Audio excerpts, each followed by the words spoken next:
ದಕ್ಷಿಣ ಕನ್ನಡ ಜಿಲ್ಲಾ ವರದಿಗಾರ ಆದಿತ್ಯ ದೊಂಡೋಲೆ.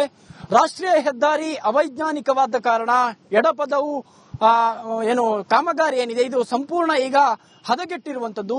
ಅದರ ಜೊತೆಯಾಗಿ ಕಳೆದ 2 ದಿನಗಳ ಹಿಂದೆ ಈ ರಾಷ್ಟ್ರೀಯ ಹೆದ್ದಾರಿಯ ಕುಸಿದಿರುವಂತದ್ದು ದೃಶ್ಯದಲ್ಲಿ ತೋರಿಸ್ತಾ ಹೋಗ್ತೀವಿ. ಮುಖ್ಯವಾಗಿ ಮೂಡಿಬಿದ್ರೆ ಮಂಗಳೂರು ಕಾರವಾರ ಈ ರಾಷ್ಟ್ರೀಯ ಹೆದ್ದಾರಿಯನ್ನು ಸಂಪರ್ಕಿಸುವಂತಹ ರಸ್ತೆ ಕಾಮಗಾರಿ ನಡೀತಾ ಇತ್ತು. ಏಕಾಏಕಿ ಎಡಪದವಿನ ಹತ್ತಿರ ಇದ್ದಂತಹ ಮಣ್ಣು ರಾಷ್ಟ್ರೀಯ ಹೆದ್ದಾರಿ ಏನಿದೆ ಇಡೀ ಹೆದ್ದಾರಿಯ ಕುಸಿದಿರುವಂತದ್ದು. ಈ ಪರಿಣಾಮವಾಗಿ ಈ ಭಾಗದ ಸರಿಸುಮಾರು ಒಂದು ಭಾಗದಲ್ಲಿ 10ಕ್ಕೂ ಅಧಿಕ ಎಕರೆ ಕೃಷಿ ಭೂಮಿಯ ನಾಶವಾಗಿರುವಂತದ್ದು. ಅದರ ಮತ್ತೊಂದು ಭಾಗದಲ್ಲಿ ಬಲಭಾಗದಲ್ಲಿ ಸರಿಸುಮಾರು 5 ರಿಂದ 6 ಎಕರೆ ಕೃಷಿ ಭೂಮಿ ನಾಶವಾಗಿರುವಂತದ್ದು. ಈ ಪರಿಣಾಮವಾಗಿ ಇದರ ಏನು ಸ್ಥಳದಲ್ಲಿದ್ದಂತಹ ಮನೆಗಳಿಗೆ ಮಣ್ಣು ತುಂಬಿರುವಂತದ್ದು, ಜೊತೆಗೆ ಕೃಷಿ ಭೂಮಿ ಸಂಪೂರ್ಣವಾಗಿ ನೀರಿನಿಂದ ಜಲಾವೃತವಾಗಿರುವಂತದ್ದು ನಾವು ದೃಶ್ಯದಲ್ಲಿ ತೋರಿಸ್ತಾ ಹೋಗ್ತೀವಿ. ಇದರ ಭೀಕರತೆ ಹೇಗಿದೆ ಅಂತ ಹೇಳುವಂತದ್ದು ನೋಡಿ. ಅಲ್ಲಿ ಮನೆ ಇದೆ, ಆ ಮನೆಗೆ ಸಂಬಂಧಪಟ್ಟಂತಹ ಕೃಷಿ ಭೂಮಿಗಳು ಸುತ್ತ ಪರಿಸರದಲ್ಲಿದೆ.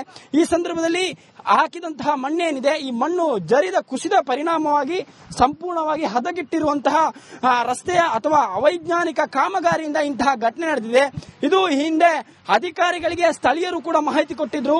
ಹೀಗೆ ಕಾಮಗಾರಿ ಮಾಡಿದ್ರೆ ಮುಂದಿನ ದಿನಗಳಲ್ಲಿ ಅನಾಹುತ ಕಟ್ಟಿಟ್ಟ ಬುತ್ತಿ ಅಂತ ಹೇಳುವಂತ ನಿಟ್ಟಿನಲ್ಲಿ ಇಲ್ಲಿನ ಸ್ಥಳೀಯರು ಮಾಹಿತಿಯನ್ನು ಕೊಟ್ಟಿದ್ರು. ಯಾಕಂತ ಹೇಳಿದ್ರೆ ಸ್ಥಳೀಯರ ಪ್ರಕಾರ ಈ ಮಣ್ಣೇನಿದೆ ಇದು ಮೃದು ಮಣ್ಣಾದ ಕಾರಣ, ಜಾಸ್ತಿ ಸಮಯ ನಿಲ್ಲಲ್ಲ, ನಿರಂತರವಾಗಿ ಮಳೆಯಾದ ಕಾರಣ, ಜೊತೆಗೆ ಮಣ್ಣು ಮೃದು ಇದ್ದ ಕಾರಣ ಮಣ್ಣು ಹರಿದು ಹೋಗುತ್ತೆ. ಇದರಿಂದಾಗಿ ಇಡೀ ರಾಷ್ಟ್ರೀಯ ಹೆದ್ದಾರಿಯೇ ಸರ್ವನಾಶ ಆಗಿರುವಂತದ್ದು.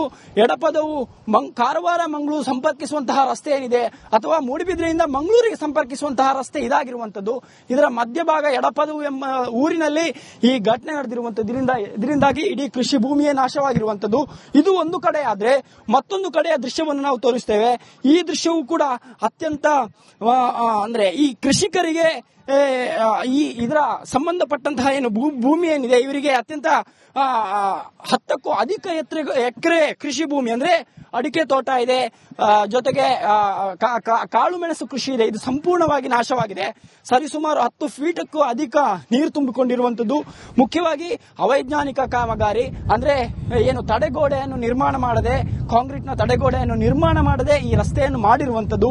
ಇದೇ ಈ ಕುಸಿತಕ್ಕೆ ಕಾರಣವಾಗಿದೆ. ಮುಂದೆಯೂ ಕೂಡ ಇಂತಹ ಪರಿಸ್ಥಿತಿ ಎದುರಾಗುವಂತಹ ಎಲ್ಲ ಸಂಭವ್ಯ ಕೂಡ ಇರುವಂತದ್ದು. ಯಾಕಂದ್ರೆ ಹೇಳಿದ್ರೆ ಇನ್ನೂ ಕೂಡ ಕಾಮಗಾರಿಯನ್ನು ಇದನ್ನು ಅಭಿವೃದ್ಧಿಯನ್ನು ಅಥವಾ ಇದಕ್ಕೆ ದುರಸ್ತಿ ಕೆಲಸವನ್ನು ಮಾಡ್ತಾ ಇದ್ದಾರೆ, ಮಣ್ಣೆತ್ತುವಂತಹ ಕೆಲಸವನ್ನು ಮಾಡ್ತಾ ಇದ್ದಾರೆ.